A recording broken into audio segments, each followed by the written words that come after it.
Alright, what's good, everybody? Welcome back. What's up? Episode 2 of the Go With the Flow podcast. I'm co-host Chris Jose Nixon. I'm Brandon Byrd.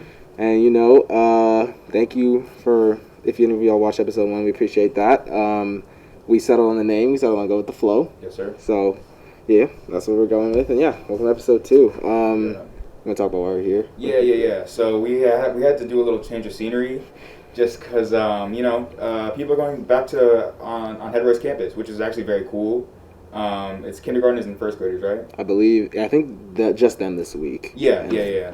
So because they're going back, we couldn't be on campus, which is all good. So we're just recording in my backyard. So yeah, we had to make it work. It looks, setup's a little makeshift, but it's all good. We're solid. Yeah. We made it work. Yeah. So I think this episode we're planning on going up on like Monday, right? So yeah, it's the 23rd. We're probably gonna be up by Monday. But last episode it didn't drop till Friday, right? Yeah, the week after. It dropped a week late. Just in trouble. Before that, I did not know how hard it was. I underestimated how hard it was to make a podcast or at least a podcast with video.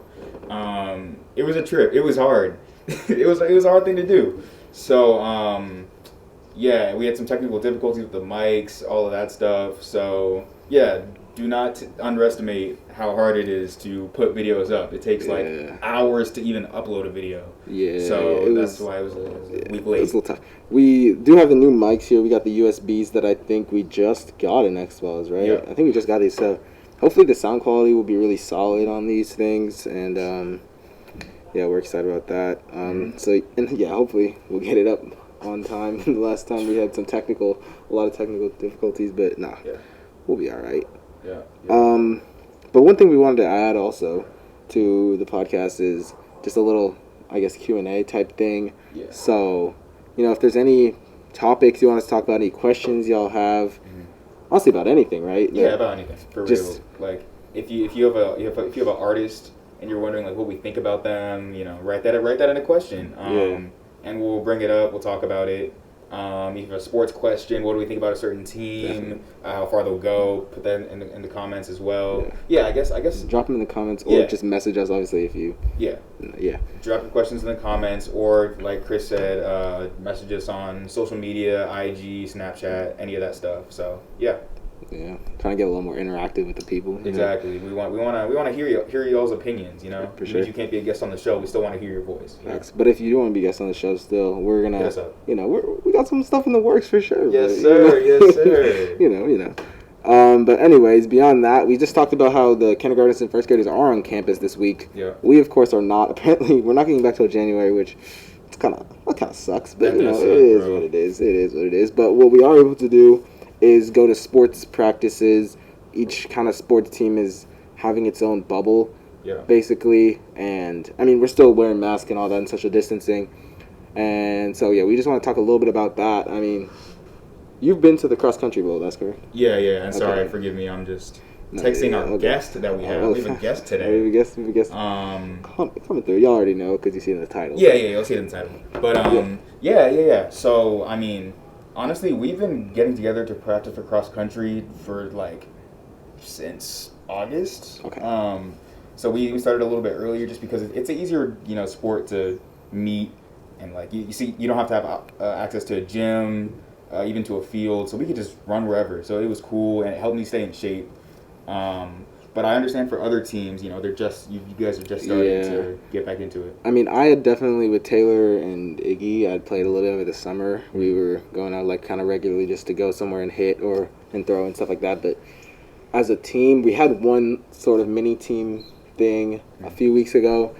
But that's baseball, it's a little harder to practice because especially without coaches, because you gotta have someone to hit ground balls, stuff like that. It's easy to hit in the cages. That's pretty easy to do. We even had when we did meet up, we had a catcher with his catcher's gear. We had Denny with his catcher's gear. Yes, sir, Denny. Shout out to Denny. Yeah, my God, Denny got back in the gear, into the squat, Yes, sir. And so that was cool of him because that's always I caught once. I hated doing it, so I'm sure that's not exactly what they want to do on their Saturday afternoon. But Denny He's a trooper. So Yeah, no, shout out to Denny. And so y'all have been using the Head-Royce field? Yeah, I mean, we've only had 2 because it's just started this week, but yeah, we've been on the field. Yeah, it's a really abbreviated practice. We only have an hour 15. Yeah. So, I mean, for us, it's just been playing catch, doing a little infield workout, and then going into the cages and hitting. So it's nothing super serious, but it's definitely good to just get active again because at baseball we haven't been doing too much as a team, so it's nice to get back out there with the boys and hopefully be getting ready for a season. We'll see, but we'll see how that goes. I mean, y'all start in March. Something like that. It's late, way later than usual now because they switched it up to 3 different seasons that are all starting after January, right?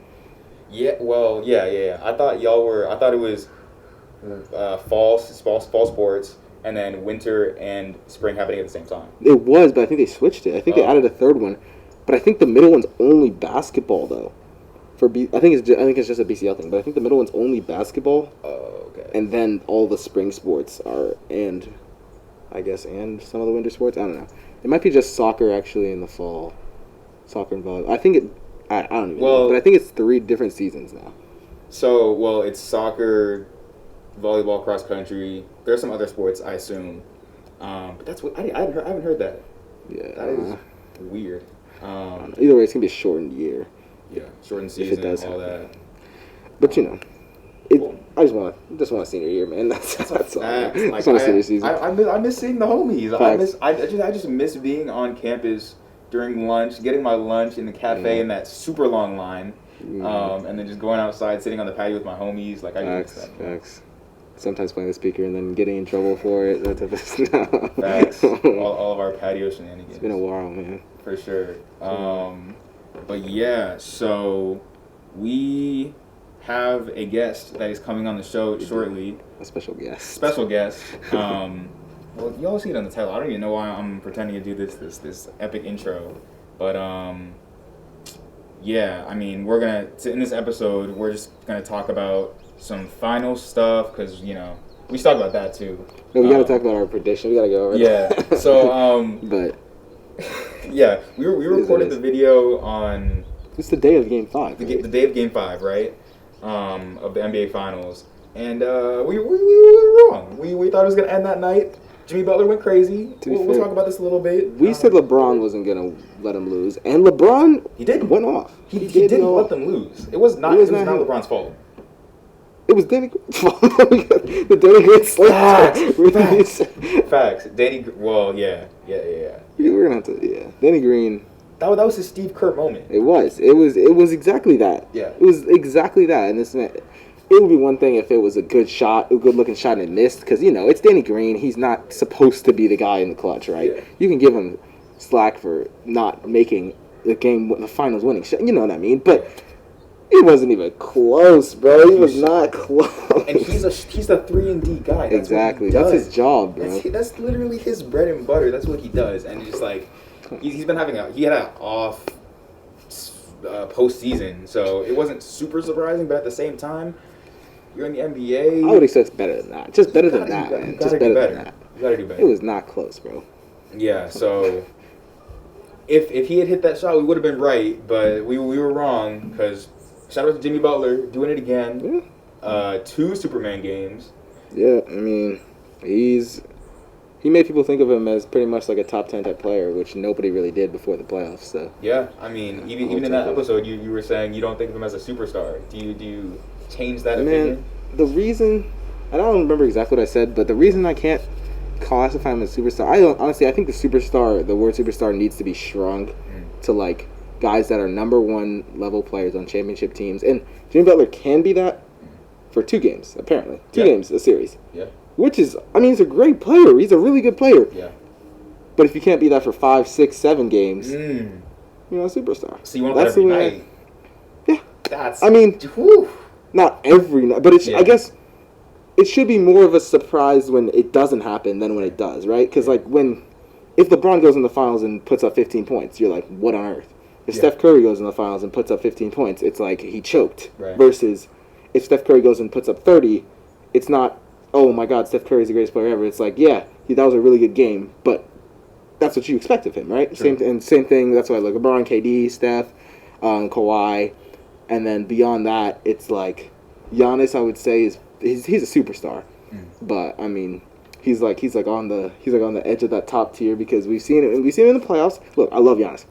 You see, I'm wearing a shirt, bro. Yes, sir. You see what we've seen in the playoffs? He's struggled. He has struggled. So that has to be mentioned. I mean, I would say AD is pretty much a superstar. Yeah. Although the whole Giannis AD thing is something that we might have to talk about at some point. You know, that's something we have to talk about. But yeah, I think the superstar is limited. Maybe like 8 guys that are superstars. Top 8 guys, something like that, are superstars. I don't think Jimmy's a superstar. You don't think who's a superstar? Jimmy. Okay. But yeah. He's a great player, though. Right. So right now our guest is coming out. Yeah. So this is a special guest, a guest that we did not expect. We didn't think we were gonna have guests until maybe like the 3rd or 4th episode.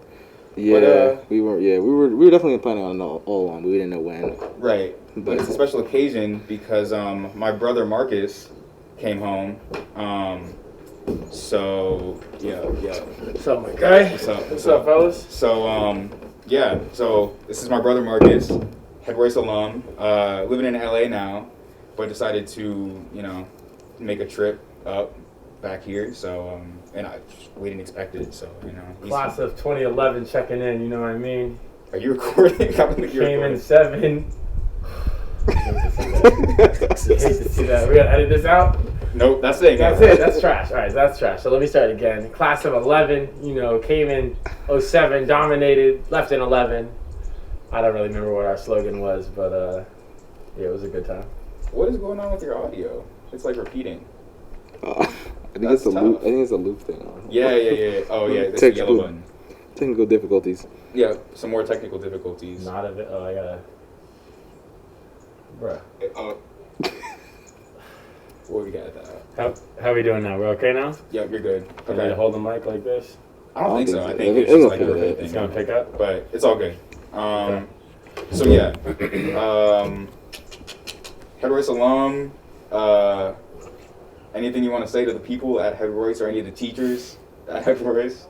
I mean, there's a lot I could say to the wonderful teachers, the staff of academia that we have collected, but yeah, man, from Oakland, went to Head-Royce, went to St. Paul's Elementary School, Head-Royce Middle School, Head-Royce High School, took my talents to Washington, D.C., Georgetown University, Hoya Saxa, and then spent the last 5 years in New York before I just moved back to California. So I'm here. I'm very excited to be here. Thank you guys so much for the invitation. Sure. I actually worked in music. I worked at the NBA for a bit and a big marketing guy. So happy to be here and talk some shop. Yep. And so yeah, let's just get into it. I'll move over a little bit just to make sure. Can they see me? I'm pretty sure. Am I in frame? I just want to make sure. I can see in the reflection. So can you see yourself? My whole side. Yeah. Okay. We're good. So yeah, we before you got here, we talked a little bit about the finals. I don't know if you watched the first episode, but we predicted that we recorded that the day of Game 5, and we predicted that it was going to end that night, and that didn't happen because Jimmy Butler went crazy again. 40 and 10 or something. Yeah. Like that? Did he have a triple double? Yeah, I think the first game they won was Game 3, right? I think that was 40, 13, 11 or whatever, and then Game 5 it was like 35, 12, and 11 or something. Yeah. Jimmy buckets. Yeah, absolutely. For real. And we just, I didn't expect it. We thought LeBron wasn't going to let them lose. And he didn't. He really. We were talking about this. He wasn't the reason they lost. It was it was Danny Green. But that's that game. I mean that last shot. Well, so what's crazy is that that is a Steve Kerr shot. That's what we said. Exactly. That's what we said, right? Like if he would have hit that shot, he could have been coaching for the rest of his life. He could have been the 3-point guy everybody looks to, but he missed. Yeah. And it's a make or miss league. You either make it or you don't, and it's tough. Right. And I named that podcast episode. Something like. We were wrong, but we weren't really wrong. We were almost right, yeah. We were almost right. Because, LeBron didn't let them lose. AD didn't let them lose. LeBron did his job. LeBron went crazy. Exactly. That was 40, 13, and 7 that night, I think. So, right, yeah, exactly. LeBron went crazy. It was just, The Heat playing amazing, and the Lakers role players not playing totally up to par. Because it's like the Lakers role players, they have to play just good enough that they can get the job done, and they didn't. They didn't play it. Didn't get it done. Quite. But then game 6, I mean, right? Like they got mopped. Yeah. Like, that was the LA team that everybody thought that we knew. Right. And I still don't feel like actually this LA team really was challenged to the brink. I don't think, the Clippers would have been. That was supposed to be the challenge. The NBA season ended that night. Yeah. But I mean, great bubble. What a great bubble experience. Yeah. Kudos to Adam Silver, Mark Tatum. 0 positive tests. I mean, they did better than America. Way better. Several times over. Way better. Right? Like, let's have Adam Silver be president. That would be cool. I'm down with that. Facts. But yeah, I mean, we can just do a bubble recap right now. Like, just talk about it, because at the beginning of the bubble, when it got announced, I was not super optimistic about it. I'm not gonna lie. I didn't know how it was gonna work. I didn't really think that the players were gonna be able to, just stay in one place for that long and not go crazy and go to do what Lulu did. There's a couple incidents. There are a couple. But no positive tests. Yeah, it's called Lou Will Lemon Pepper. Like, he has his own flavor. It's not the first time, and it's not the last time he's gonna be at Magic City. Right, and I thought there were gonna be many more cases like that.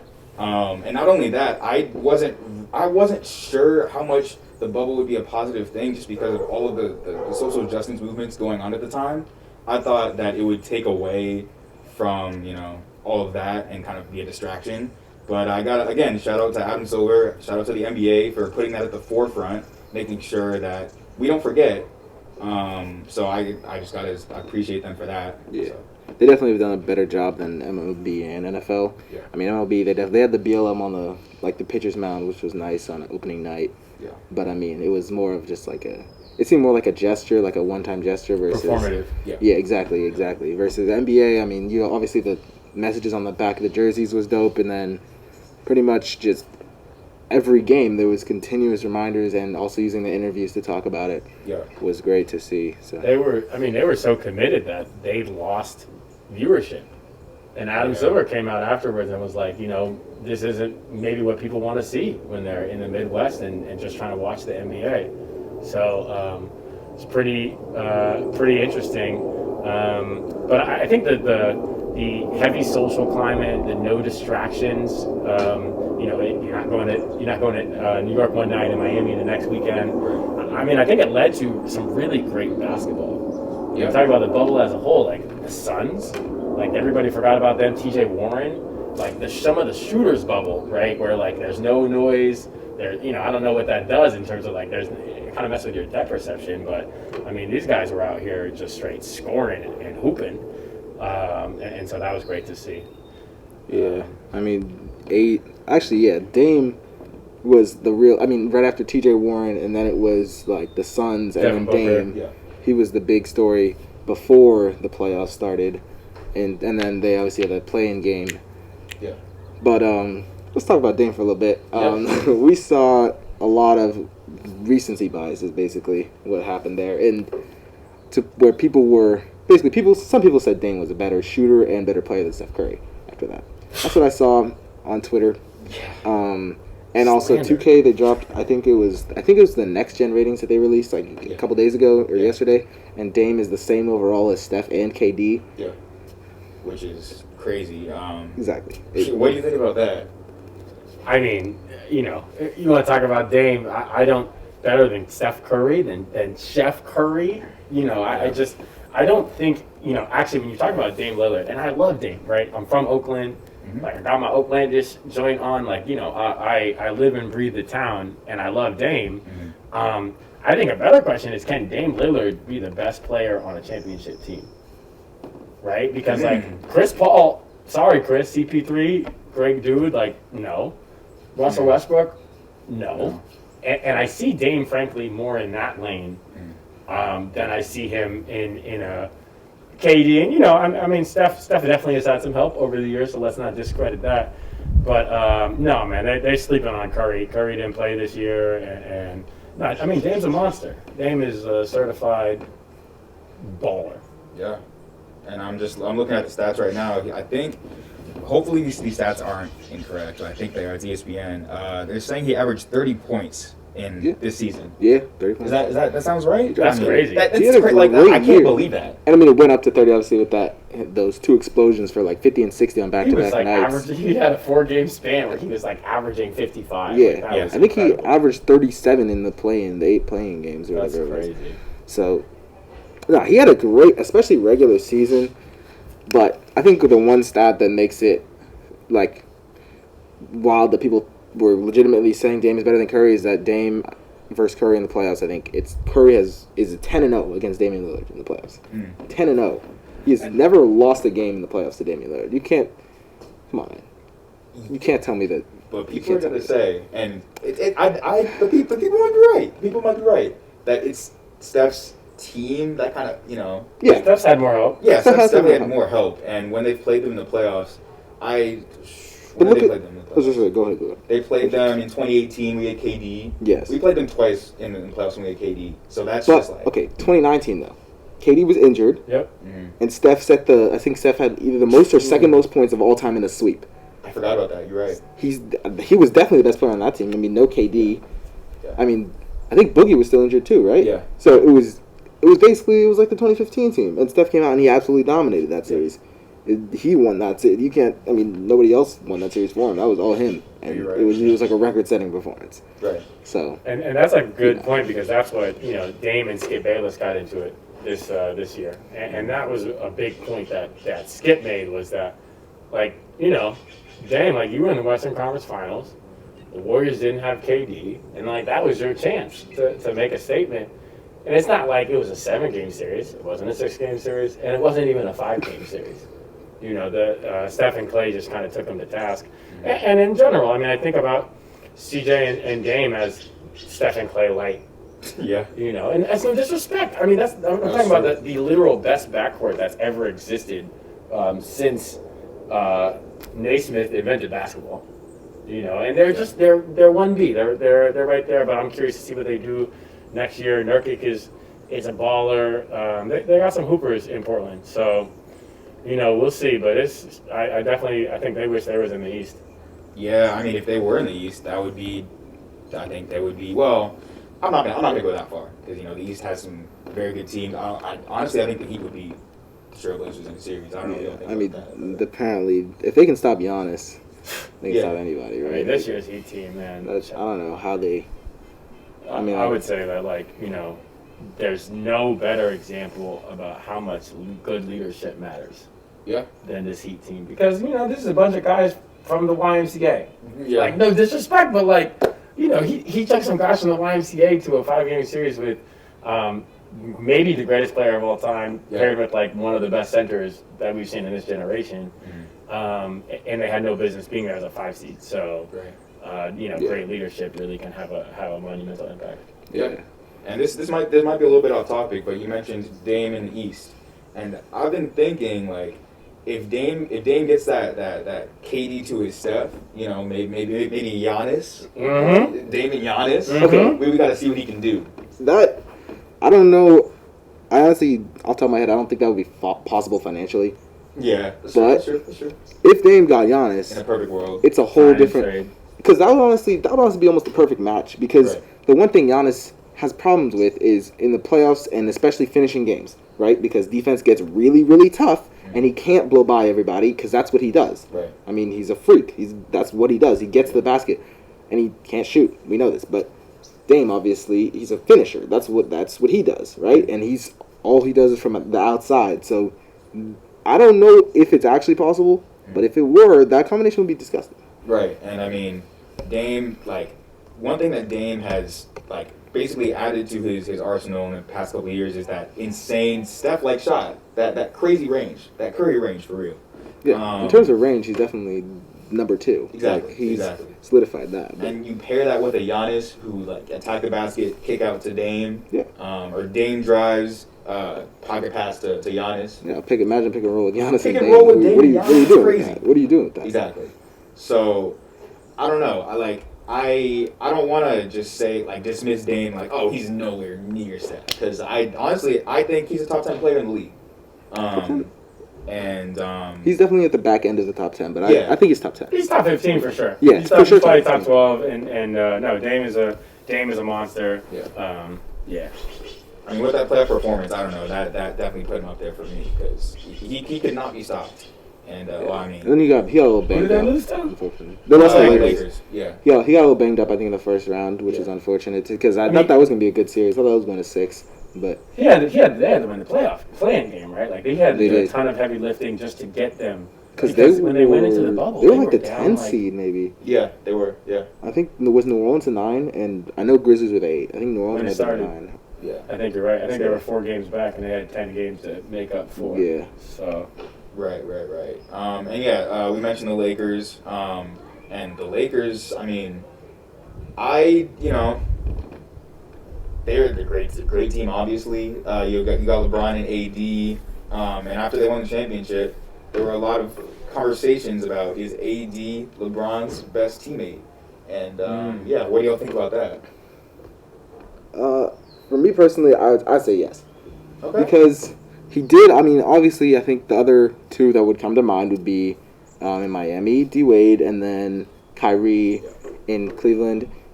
And well, obviously, those are both great players. I mean, first of all, AD defensively is. I mean, prime D Wade was a great defender too, but AD he's a little different. He's second place in defensive player of the year, so Yeah. he defensively is above those guys. And then also just look, in my eyes, LeBron's a point guard. So he's playing with 2 other guards in D Wade and in Kyrie. It's one thing because those guys are bringing the ball up, and a lot of the times, especially with Kyrie, he's going to dominate the ball. But when LeBron is playing point guard now, and he's got AD as the man that he's giving the ball to, I think it just makes everything just so much easier for LeBron, right? Because then now he's got a guy that he can feed, which, I mean, it just opens everything up, I think. So Right. I think AD just is a better fit with LeBron than those other two. What do you think, B? I don't know. I was thinking about this a lot today, actually, because I mean, I'm just thinking about the LeBron and Kyrie on the Cavs, just how deadly they were together. I mean, there's definitely like whether they mesh together or not. That's definitely a good conversation to have because I think when Kyrie and LeBron were on the Cavs, it was more just like, okay, you go. Especially with Kyrie's ISO ability, Right. which is part of the reason he left because he wanted to, be able to do that himself. But I mean, when the chemistry was all good, even in the finals, 2016, as much as I hate to bring that up, but I don't know what you're talking about. yeah, it didn't happen. But What are you talking about? I don't know. I don't know. But I blacked out yeah, I don't know. But on apple juice. nice. Good save. I'm gonna segue that. You got that. This has definitely been something that I've been thinking about today, and I'm gonna hit you with 2 more, right? So I get my top 5. Kevin Love, Yeah. right? Kevin Love was a beast. Kevin Love had some years in Minnesota. By the time he got the Cavs, he was good. He's all right. Shout out to him for some kind of promoting mental health and that. I mess with that. Chris Bosh. Yeah. People sleep on Chris Bosh. Chris Bosh was a major key for the Miami Heat, and like the Heat stopped winning when Chris Bosh left. So I put that up there. But as you guys said, I mean, let's talk about Kyrie. So I got Kyrie as 3 because Kyrie really was spectacular, and what Kyrie did for them with that shot, which we're not going to talk about. Right. I mean, he won LeBron that ring. Right there. So that was with that shot, with one singular shot. And obviously, the ISO ability was crazy. Yeah. I have AD at 2. AD, and let's see if they win a couple more because I think that's subject to change. Right. But I do think that people sleep on D-Wade, and I'll shade you guys because y'all were like 8. When LeBron won his first ring, like there was, and all my friends from Head-Royce, I remember being in, we can do this, man. Dr. Bradley's class? Sheesh. No, who was it was 8th grade history, Mr. McCoy, who y'all don't even know, Mr. McCoy's class, and it was like 2007, and LeBron was playing the Pistons, who at that time were like the premier defensive team. They were, Michael's version of the Pistons. You couldn't get, these guys were tough, and LeBron in like game 6 scored 25 of 27, and I might have the numbers wrong, but something to that effect, of his whole team's points in the fourth and overtime. Yeah. To beat them, and then obviously got swept by the 76ers. But I pulled up the roster right from that team. That this is 2 back-to-back 60-win teams that LeBron had at 23. Yeah. That he was taking to the finals, right? The only person y'all gonna know is Shannon Brown. Shannon Brown, Daniel Boobie Gibson, Drew Gooden, shout out to Oakland here around here, Larry Hughes, Zildrunas Ilgauskas, Damon Jones, Dwayne Jones. I don't know who either of those guys are. 2K generics. Danielle Marshall, Ira Nubel. Who is this guy? I don't know. Sasha Pavlovic. What are we talking about here? Varejao. But this was a terrible, terrible team. So I just say that to say that I have been a LeBron hater since before it was cool, and I fully believe that. And I'm taking this all the way back to Wade because LeBron really had this rep that he couldn't win and he wasn't clutch. And truly, that first series they had, or the first year he was on the Heat and they lost to the Mavs, that is the black mark on LeBron's resume. Yeah. And so for Wade to raise him out of that and win him that first ship was such a weight off LeBron's back. It paved the way for everything that's followed. And Chris, while I truly believe and I agree that AD and LeBron defensively is a wonderful pairing, and AD kind of in the paint and to play that kind of, they're like, if they would played younger, it would have been Magic and Kareem. That's a really good combo. But what LeBron and Dwayne did on the perimeter, because Dwayne Wade is probably the best shot blocking point guard or best shot blocking guard of all time. And what these bros did on the perimeter, just deflecting passes, being in the lane, fast break, pass to each other. It was really, really spectacular. So personally, I go Wade. But that's why it's cool. LeBron's had some awesome teammates, and we all pick different people and have good reasons for all of them. So that's cool. Right, and even just thinking about this, I watched a video of LeBron and D Wade's defensively, and just like you said on the perimeter, LeBron is such a good, when he really tries, he's such a good defender because he knows your offense. We talked about this last episode. You were talking about how Amon Shumpert was LeBron can call out the other team's offense. So when LeBron is in his mode and he's locked in. He knows exactly where you're going to pass it. That's an automatic steal. D-Wade runs down the other side. LeBron passes to him. Lob. You couldn't stop that. And that was every night. So, and that's when LeBron and D-Wade were on the Heat. I think it was 2013. That's when I really started getting into basketball. So I just kind of caught the end of that pairing. But it was amazing to watch. But, I still haven't really decided. I just can't decide because, I think that if D-Wade was in his prime, it would be obvious, that pairing would be insane. But I think... Same with AD. Yeah. If AD was in his prime, it would have been crazy. Yeah. But D-Wade's injuries, I think, hurt his case a little bit. But for now, it's early in AD's tenure with LeBron. I'm going to have to go with D-Wade. But, in a couple years, that might change. So, yeah, that's my stance on it right now.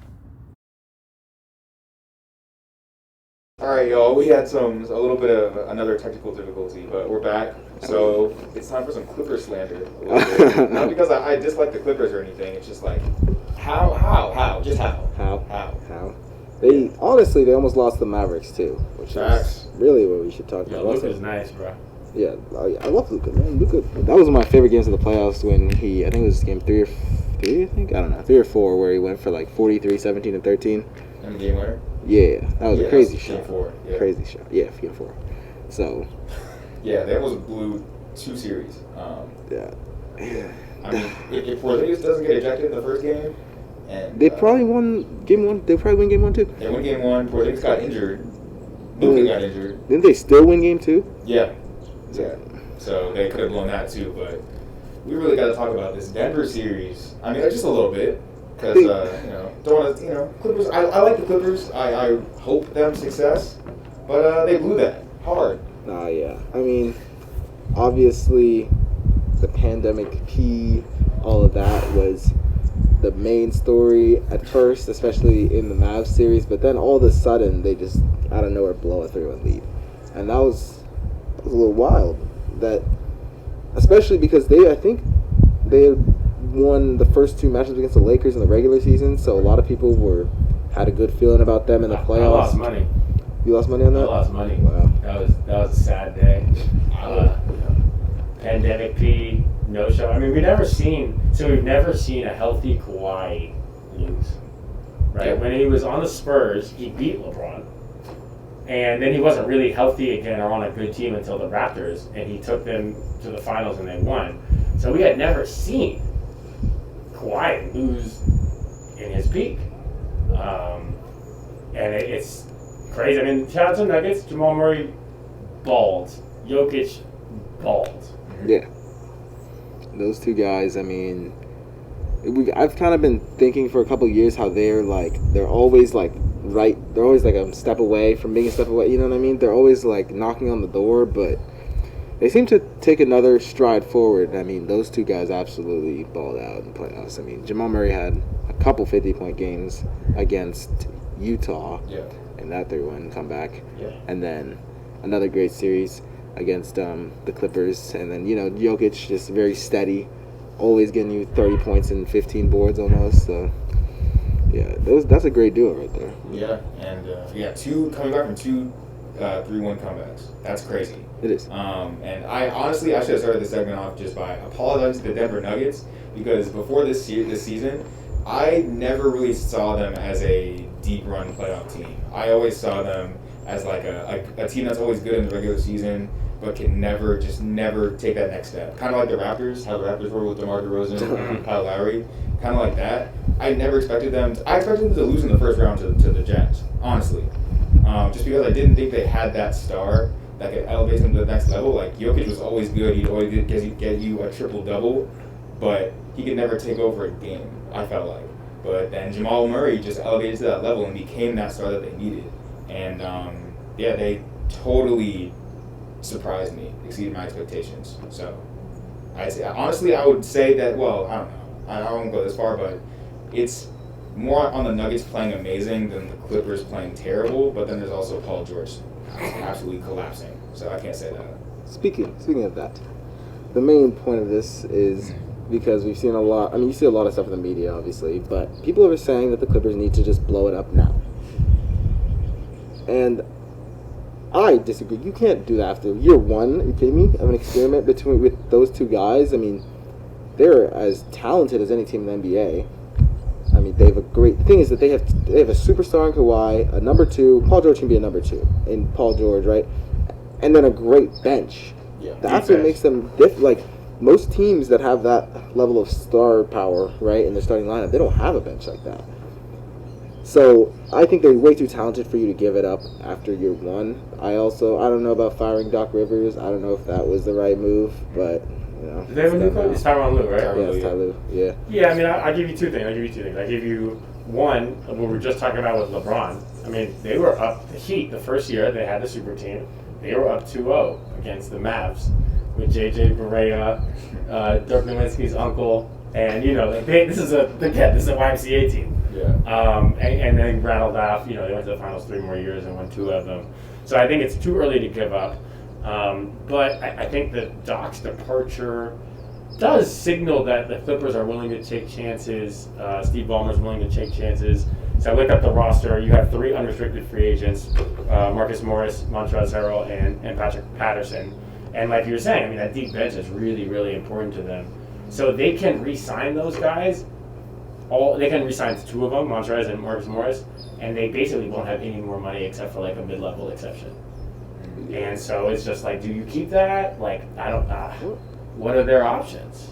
I think you got to take Harrell back. I mean, because Harrell and Lou Will off the bench are just so lethal, and that's kind of what made them good last year when they gave the Warriors a little trouble in the first round. I mean, obviously KD kind of eventually had enough and he put them away, but those 2 guys, especially Lou Will and Montrezl Harrell, are like kind of were their identity before PG and Kawhi, and I think you kind of need both of those guys off the bench.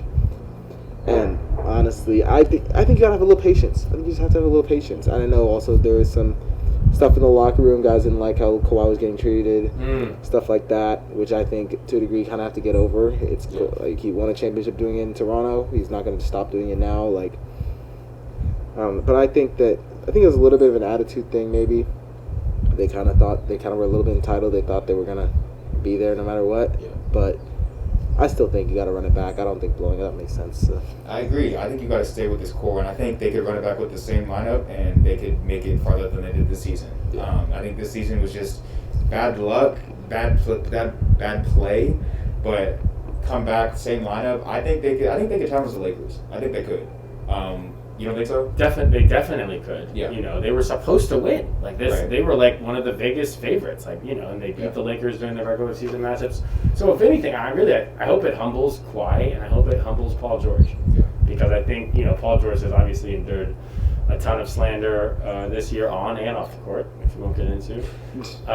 But you know, he's got to. I mean, he has to see this and say, no, I'm Paul George. I am who I think I am. I need to be in the gym, like getting up shots and taking pressure situations, 3 hands in my face, shot clock's winding down, and I need to make this. I need to show up. And I hope Kawhi Leonard is like, you know what? I'm the man, but like, I got humbled just now, but from some kid. And this big European dude, and they stomped us. Like, they embarrassed us. That was a really embarrassing loss. And yeah, so I hope they come back stronger, because that's what good competitors do. Yeah, not only did you lose to the underdog, you lost in the most embarrassing way you possibly could. Pretty much. And Paul George has been through this before, which is the other thing. Like with OKC, like he didn't lose as badly, but they still lost to a team who they thought they could beat. And it was young dudes versus like guys that are supposed to be bona fide stars in this league, and just kind of getting clowned out there. I mean, it wasn't even. It was bad. And I know Paul George also, you mentioned he had some mental health problems in the bubble, which is, I think, definitely legitimate. I mean, it's definitely a weird situation to be in. But I think next year, you gotta show us what you're about. And I want to mention that I did predict the Lakers to win the championship because I didn't trust Paul George in the playoffs this season. Because I trusted AD and LeBron in the playoffs more than I trusted Paul George. That's fair. Based on his track record, that's a totally fair statement. I just thought he would have learned from his past playoff experiences and, you know, leveled up a little bit. But, you know, it happens. Hopefully they come back stronger. But one team that might not come back stronger is the Sixers. You know, people have been definitely talking since a couple seasons ago, talking about blowing up the Sixers team just because people don't think that because they can't shoot. Facts. Because Joel Embiid and Ben Simmons can't work together, because you know you gotta, if your point guard can't shoot, messes up the spacing, all of that. So, do y'all think the Sixers should blow it up or run it back? I mean, I think, you know, can Ben Simmons learn to shoot? He took some strides this year, and so that was big. Because it's just, like you said, it helps with spacing on the floor, and it adds another facet to his game. I think Embiid is a really solid building block, and I think Embiid probably wishes he was born about 10 years earlier, because he really would have been dominant. In today's game, when you ask him to step out, you know, you're asking for him to be a very mobile center, which he is a pretty mobile center. You know, but they got to surround him with shooters. They need to bring back some J.J. Bareas. Like, even bro that went to the Clippers, he was one of their best players. Who was Shaman, yeah, Landry, light skin bro. He was a baller. So they need to bring back some shooters. Right. Yeah. And I think that when people talk about blowing it up, because I think it's because of the fit, right, with Joel and Ben Simmons, and I think that if Ben Simmons was progressing like he maybe should be, they wouldn't have a problem, right? Because, I mean, Ben Simmons, if you look at his numbers since he came to the league, I'm looking at him right now, he's basically the same player he was. Oof. I mean, he's gotten better on defense, definitely. Okay. He led the league in steals this year. He's one of the best defenders in terms of, I mean, he led the league in steals this year. Yeah. Wow, good for him. 6'10" point guard. I mean, he's playing really good defense, which is obviously great to see. But, I mean, he's scored 15.8 his rookie year, then 16.9, then 16.4, right? You gotta see something better than that. I mean, the 3-pointers, he made, 2 3-pointers this year? But he's still, I mean, it still shows on Basketball Reference, 0 makes 0.1 attempts per game. Can't have that. Yeah. By year 3, it has to be at least a shot that you're taking. You don't have to be making it at a high rate. You just have to be taking it. You have to be, like, it's the confidence, you know what I mean? Yeah. And just him shooting 30% and shooting 1 a game would just open the floor up just that much more for Embiid inside. Yeah. And then for him inside. And if he could get it to where it's a decent shot, where it's a 33% shot, then it's really bad. Because then you have to actually come out on it, or it's a good shot to take for him when he's wide open. And then when you do come out on it, boom, he's by you. Embiid has so much more space inside. And the thing is, this year, I like that team because they had so many guys. Their shortest dude was like 6'8" in their starting lineup, right? Yeah. They had so many dudes with long arms that were going to play good defense. Mike Scott, Al Horford. But it didn't work. It didn't come together. And shooting, I think, is one of the issues because offensively it wasn't great. And then nothing ever ended up coming together. They ended up being a 6 seed, which is way under what they should have been. And so my stance on this is that I think you can give it one more year. They already fired their coach, which I think at that point I kind of understand where you're coming from with that. Trash. And Doc Rivers, if they don't figure something out this year, if they don't at least seem to make a step forward, you gotta trade one of them. Mm-hmm. Yeah, you gotta trade one of them. I agree, and I think that they honestly you might want to just trade Ben Simmons now, because they're only getting older. Joel Embiid's only getting older. I think that Joel Embiid can be a piece in a championship team, and I don't think Ben, especially if he doesn't progress, I don't think he can be that. Like he's kind of like LeBron before he got a 3-point shot, like. LeBron light. Well, yeah. But sure. LeBron was never that bad at shooting. Sure. But basically what I'm saying is, if LeBron had a big man, his first years on the Cavs, he wouldn't just be able to drive in all the time. Just like Drainus, Kauskas. Yeah, not him. Yeah. Like I don't know. Like I don't know, just a dominant center that just a better player than him or something like that. I think that he would have to find a way to shoot, and I think LeBron would, but that's exactly what Ben Simmons has to do. Yeah. And LeBron came into the league shooting 29%. That's bad, right?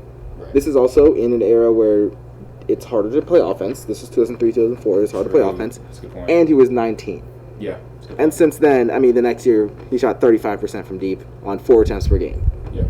If Ben Simmons was doing that, you kidding me? You know how good he would be offensively? Yeah. Then it would be no question whether you trade Embiid or Simmons because of Embiid's health issues, if you had to trade one of them. Yeah. Or it could just work out because him being efficient from deep would just make everyone on that offense so much better. And I think even Joel, if he got a little more efficient from deep, that would help him too, because like we talked about, it's the modern era. Centers don't play like centers used to play. And so he's a decent 3-point shooter for a center at least, but if he could just get a little more efficient, that would help him too. Just because right now it's kind of a shot you're happy with him taking. You're cool with him taking 3. You're like, all right, we'll live with it. Yeah. Right. So yeah, I think they should. I look, think they should blow it up. But yeah, I think they give it one more year, but I think that's a really fair point, and I also agree that Embiid is the building piece at this point. You can't build. I don't see a championship roster around Ben Simmons, but you know who would love Ben Simmons? Greg Popovich. Like Ben Simmons with a smart coach in the right scheme is a absolute matchup nightmare. Yeah. So a lot of potential there, and he learns to shoot. We're talking about a different conversation. So yeah, let's see. Greg Popovich is not going to let him just be mediocre for the rest of his career. He's going to be like, you got to learn how to shoot, or you're not going to win a championship. You're just not. Play. So yeah, there's NBA season's over, but now the MLB, we're in the World Series. So yeah, what do y'all think? The game's on right now as we're recording this, Game 3. What have y'all seen so far from both of these teams, and what do you think is going to happen going forward? Go ahead first, Marcus. I think World Series. It's been cool. I haven't been paying as much attention as maybe I should. I know the Dodgers are the heavy favorites at this point. I'm a Giants fan, so I'm biased. Like, I don't want to see that. I'd rather see Tampa Bay, small market team. Really, they're like the A's, just every year trying to claw their way into this. I think the Dodgers are the favorites at this point, but anything can happen. Hopefully, Tampa Bay can turn it around. Right. When I look at it, I actually want to mention that it's like the first time in a long time that the 2 best records in the regular season, those 2 teams have matched up. We saw the Giants in 2014. It was 2 wild cards. The Giants and the Royals were both wild cards that played each other. Last year the Nationals were wild cards. There's a lot of it doesn't happen all the time in the MLB, and so these are the 2 best teams in the league, but the Dodgers are the best team in baseball. I think it's pretty.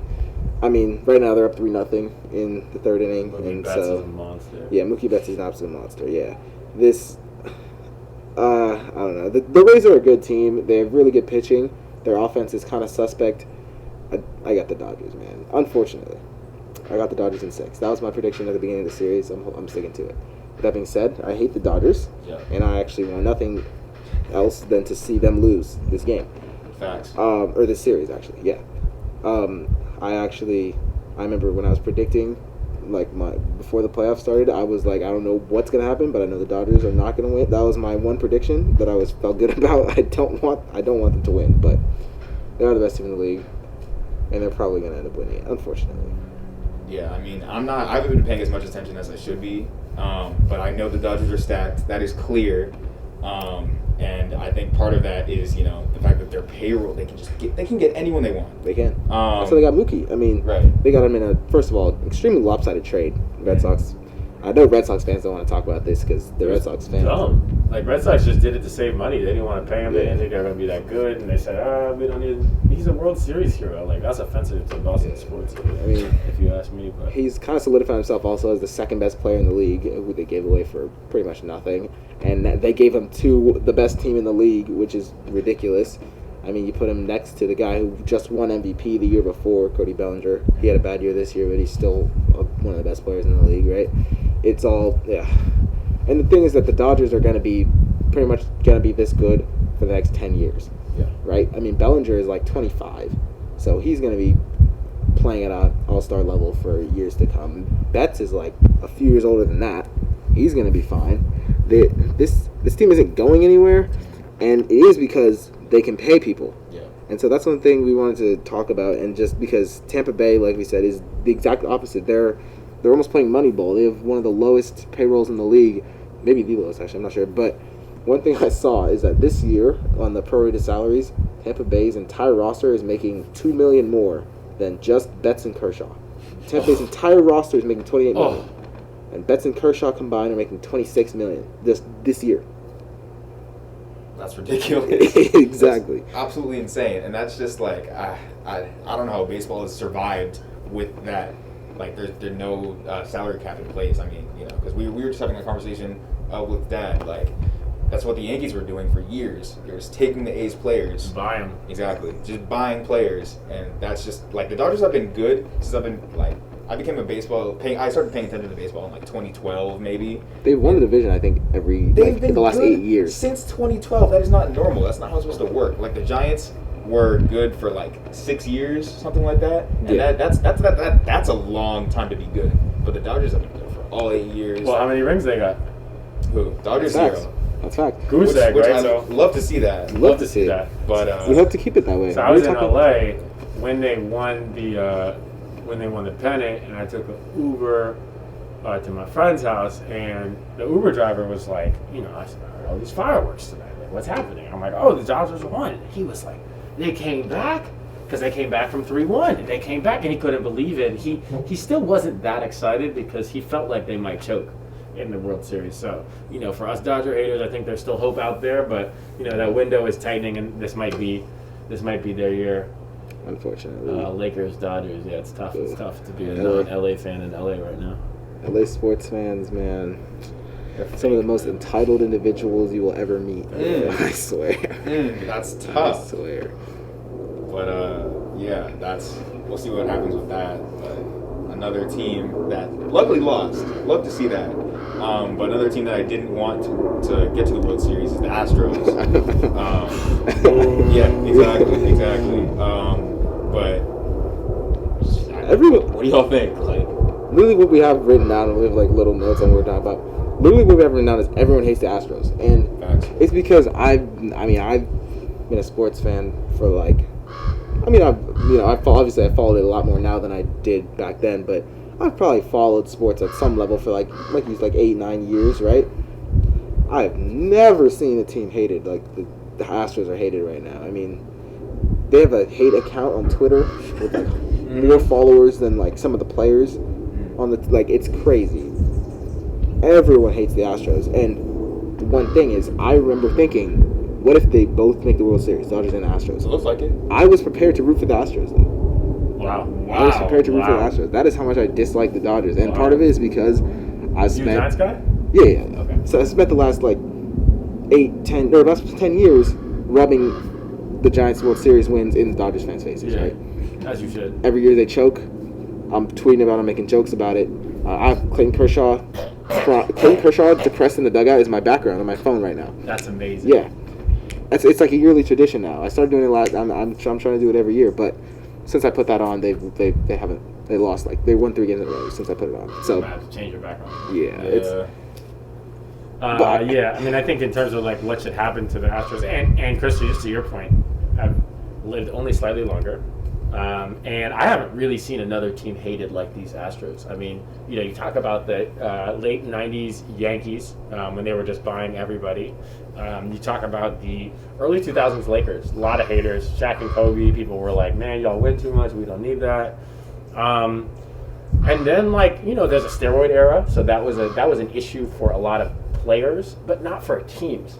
And there was LeBron, so there's never been an opportunity for the whole entire sports universe to hate one team based on what they did. And it's despicable. They were cheating, right? And I don't think that baseball came down hard enough on them. Yeah. I would have liked to see the USC ban, where you say, hey, you can play baseball, but you can't make the playoffs. It doesn't matter how good your record is. Whatever, for like 2 years, 3 years, you're playoff ineligible. That's wild. that would have been crazy. I mean, that team would have lost so much money. Can you do that? Like, is that They cheated. Is that They allowed? can. Like, I mean, it's MLB's choice, right? They can do whatever they want. like I think that they should definitely have gotten a tougher punishment than they did. But Is that too tough? 2 years, no playoffs? that's tough. You cheated for a World Series, bro. I know. I agree. I'm thinking. What am I thinking? What do you think? Find them. They're millionaires. Yeah, you can't find them. Yeah, I think their team got fined like $500,000. It's like they made so much more than that win the World Series. But I just wanted to mention they definitely got underpunished, and I think that's one of the reasons that People still hate them. everyone really, because if they had a USC ban, like you said, no one would care because they wouldn't even be in the play. It would have been like everyone would be laughing at them, but Yeah. people wouldn't really care. I mean, it would be like, yeah, like F you guys cheated, right? Yeah. And I think they should have at least gotten voided. The championship is voided. They don't get the trophy. That's a fact. all that. All the rings get taken back because they didn't deserve those. They didn't win those. And they lose draft picks for a few years. I mean, the draft picks I know aren't as big in baseball, but losing a few draft picks and giving them to other teams, I think that would have been a better punishment. I don't know. I mean, it doesn't affect me. I don't care if they get banned from the playoffs. I don't know if that's something that you can realistically do in pro sports. I don't know, but I would I have didn't been know that you mad. could cheat like that in pro sports. A team Fair enough. orchestrated, from manager on down. Like, I don't know. And they were cheating for years too. And I Really? think people really speculated because this year a ton of their players had terrible hitting years, like especially Altuve. Altuve. He sucked this year, and Bregman was way down from what he was last year. So then people are looking at that and like, okay, these guys were definitely cheating for the entire time they were good. So if you're cheating for 5 years and you get banned from the playoffs for 3 years, I'm not gonna. 2-year ban, but they turned it on, right? They had a rough season and they really turned it on in the playoffs. I mean, I respect a couple guys on their team. I think Correa is a real monster. He's a savage. He and Springer turned up in the And playoffs. So. Springer turned up too, so I'm not an Astros guy, but I wish they had a stronger punishment. Definitely. For sure. Definitely. So yeah, I guess we should transition to some music.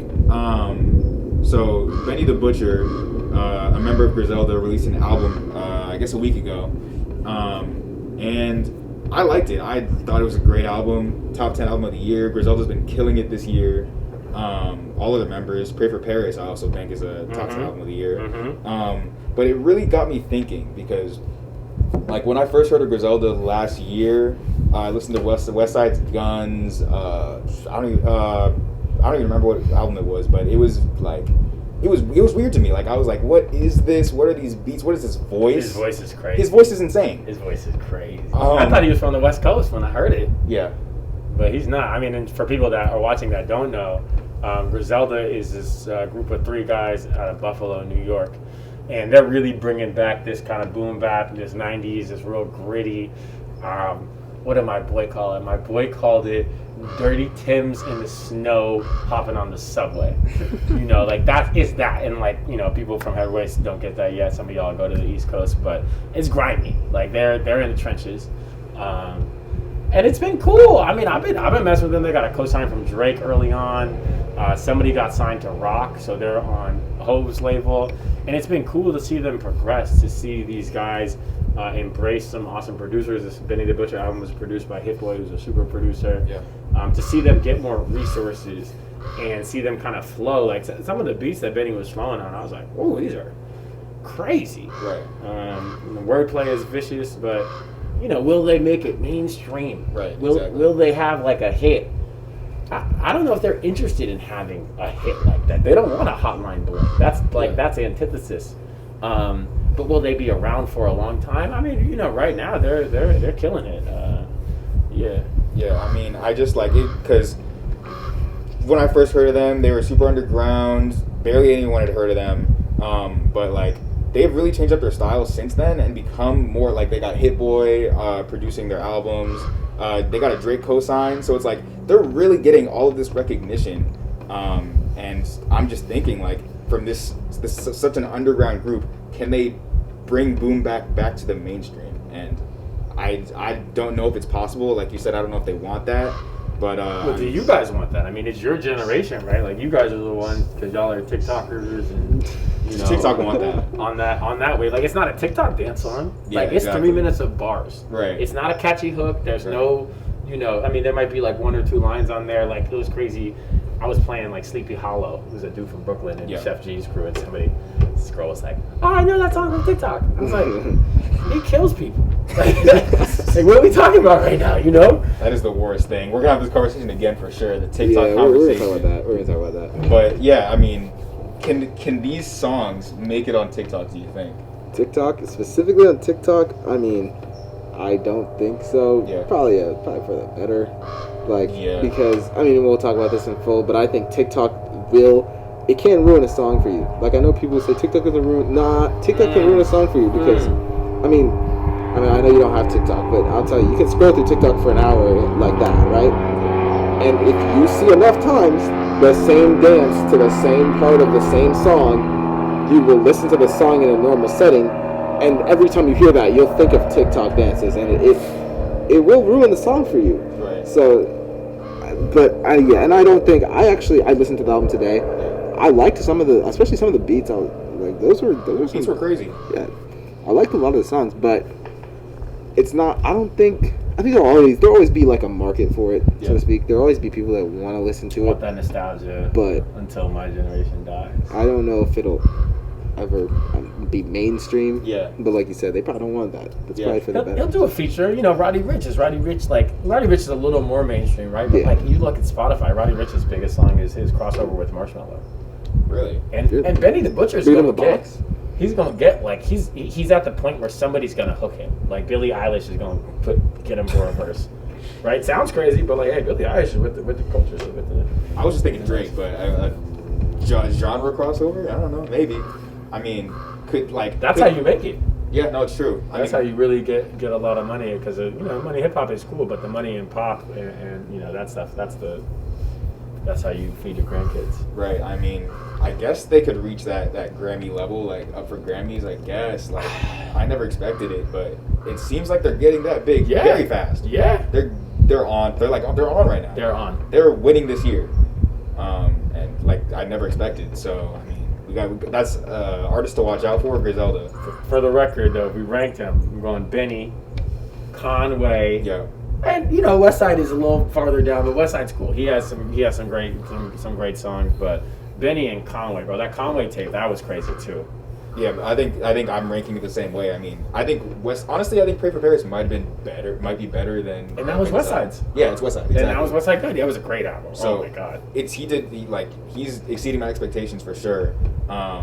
But it's just I never expected them to get this big just because they're so unconventional, so out of what you would expect from a trio making it big right now. In 2020, they're unconventional for 2020. I mean, this is totally in line with what we were seeing in 04, 05. Even like 90s, like really, Pyrex type of rap. Sure. So yeah. That's that. And even during the course of this conversation, the Dodgers are up like 5-0. 5? Wow. 5? It's nightmare. Oh, man. You hate to see that. Hate to see You it. hate to see that. I know. Hate to Miss see Cuellar that. is Oh happy. my gosh. Miss Cuellar is happy, but that's Yeah. bad. That's tragic. That's tragic. So LA, there's no chance the Rams win the Super Bowl. Oh, right? no. There's no chance. Absolutely not. 'Cause that would be terrible for me. My They- first year in LA to have to just watch these guys celebrate. The Like, three problem is championships. the Rams are like probably the least traction of those 3 teams though, like because they just got there. But the Rams might be the worst team in their division though, because the NFC West Seattle, is stacked. Cardinals, Niners. The Niners have a worse Yeah, record than Niners are them, kinda but the weak. Niners just took care of them But last they week. just beat them. You're right. So You're right. that division is stacked, but yeah, that's a conversation for another day, I think. Facts. But yeah, we're gonna wrap it up real quick right now. Yeah. So. You got it. All right. So one thing we wanted to mention is that like it was 2 nights ago we saw AOC playing Among Us on Twitch. Yeah. She had like 450,000 viewers, something like that, something crazy. And it was a vote, a stream encouraging people to vote. So if any of you guys are 18 years or older, Please vote. Go ahead and Please. vote. Do that. Obviously, it's a very important election. So Why? why is it a very important I election? don't get it. I'm totally joking, guys. yeah. Vote. You better vote. Tell your parents to vote. Tell your grandma to vote. Tell your cousin to vote. Vote safely, and yeah, we gotta change some things. Make the And even make if the right you're choice. younger, get registered to vote. Oh yeah, For sure. facts. Do that. It's not too hard. I think you can look up registering to vote. Pre-register. If you're 16 or 17, you can pre-register. All you need is your social security number. If you are not registered to vote, I think you can go to iwillvote.com. I voted on Tuesday. You have to take. That's why I there you came go. home, so I could vote. There you go. Oh, okay. Yeah. There we go. Makes sense. Do Makes it. sense. Little Yeah, voting take party. it. Get a friend. You need an accountability buddy. Absolutely. Make sure that you guys fill that out. There's some important props for California too. For sure. Get educated. Look at y'all, man. Look at Yeah. y'all. Yeah, I So mean, inspirational. like we got to do our part. I mean, it feels like we can't do anything at this point, but there's still more to do. Spread the word, please. Yeah. We got to get this done. Your vote does matter. Mhm. Please vote. Especially you got cousins in Florida, Pennsylvania, Mhm. Michigan, hmm Idaho. Especially. Facts. You better be texting them. Yeah. Make For sure sure. they're on top of it. And then one last thing. There's a lot of terrible stuff going on right now in Nigeria. Actually, my family's from Nigeria. My grandma came to the U.S. from Nigeria to go to med school. EndSARS, right? But yeah, so we wanted to shout out the EndSARS movement. SARS stands for Special Anti-Robbery Squad, and it's basically there's a lot of terrible police brutality going on there. They're doing a lot of profiling, especially of youth who look like they have money. And there's been a whole lot of, reading off right now on Wikipedia page, there's been a whole lot of murder, theft, rape, torture, unlawful arrest, humiliation, so on. It's just a whole lot of terrible stuff going on.